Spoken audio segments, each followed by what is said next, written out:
আসসালামু আলাইকুম বন্ধুরা, আজকে আবার চলে আসছিলাম এই মামার কাছ থেকে ফুচকা খাওয়ার জন্য। তো মাঝে মাঝে এরকম বের হওয়া হয়, এরকম কিছু খেয়ে মনের তৃপ্তি দূর করার জন্য। তো আজকে যেখানে আসছিলাম এটা হচ্ছে রাজেন্দ্রপুর বাজার সংলগ্ন মেন রোডের পাশেই। তো সহজ করে বলতে গেলে এটা হচ্ছে রাজেন্দ্রপুর বাজারের কাপড়ের যে মার্কেটটা আছে ওইটার সামনে।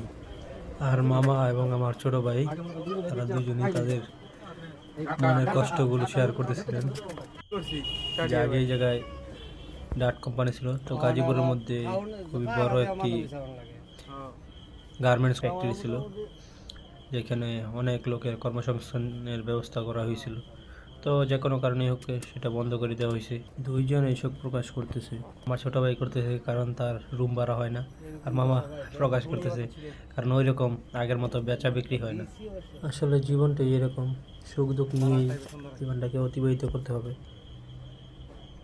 তো আরেকদিন দেখা হবে অন্য কোনো একটি ভিডিও নিয়ে। আসসালামু আলাইকুম রহমতুল্লাহ।